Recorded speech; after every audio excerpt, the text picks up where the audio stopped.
2014. The world was watching Crimea fall. But while armies were mobilizing on the ground, a silent, deadlier war was raging in the servers beneath Moscow and Kiev. And at the center of it all was one man. They called him the Architect. The FSB wanted him dead. The CIA needed him alive.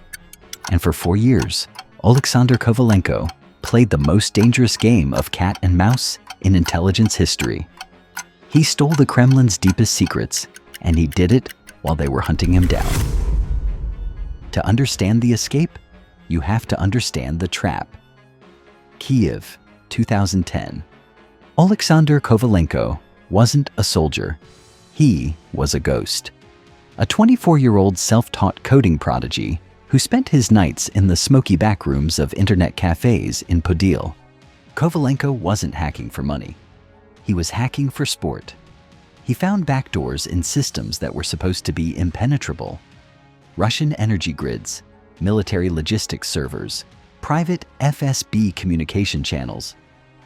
He was looking at things no civilian eyes were ever meant to see. But in the winter of 2011, he made a mistake.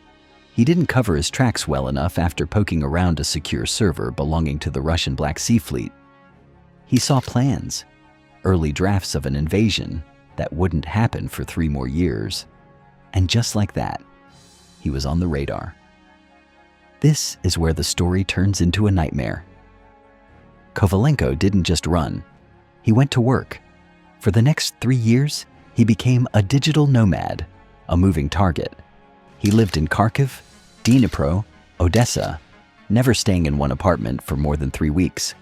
His handler, a CIA operative known only as Simon, gave him a simple directive: keep digging. The CIA knew Russia was planning something big in Crimea, but they needed proof. They needed the digital paper trail, and he gave it to them. Kovalenko siphoned terabytes of data: troop movements, supply chain orders, names of deep cover operations. But the closer he got to the truth, the tighter the net became.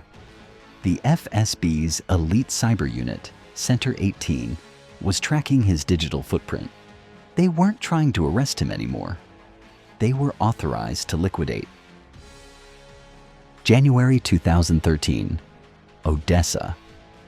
He walked into a cafe to upload a packet of encrypted data. He ordered a coffee. 2 minutes later, 3 men in leather jackets walked in. They didn't order anything. They blocked the exits. Kovalenko knew the look. Russian intelligence. He had seconds. He triggered a pre-written script on his laptop, a kill switch that wiped the drive instantly, and bolted for the kitchen. He scrambled out the back service door, slipping on the icy cobblestones. A suppressed shot chipped the brick wall inches from his head. He didn't look back. He vanished into the labyrinth of Odessa's catacombs, hiding in the cold dark for 2 days, shivering, with nothing but his coat and a wiped flash drive taped to his chest. He survived. But by late 2013, the geopolitical landscape exploded. The Maidan Revolution began. Chaos took over the streets of Kiev. This was the moment the FSB had been waiting for. Amidst the riots, they could grab him, and no one would notice. February 2014. Russian little green men were seizing Crimea. The borders were locking down. And Kovalenko was on the wrong side of the line. He was in Sevastopol, tracking the naval fleet.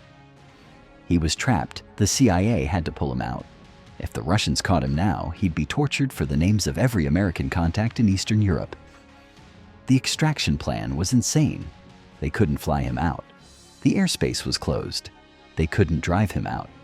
The checkpoints were Russian-controlled. They had to go by sea. Midnight, a fisher's wharf outside Yalta. Kovalenko, wearing a worker's jumpsuit, walked past a Russian patrol. He was shaking. If they asked for his ID, it was over. 3 miles out, in international waters, the trawler met a U.S. extraction team. No words were exchanged, just a hand pulling him from one boat to the other. As they sped away toward the Turkish coast, Kovalenko looked back. the lights of Crimea were fading. He had the invasion plans in his pocket. Alexander Kovalenko was never seen again. Some say he's in Virginia, working for the NSA. Others say he's still in Europe, fighting the cyber war under a different name. But the intel he brought back in 2014 changed everything.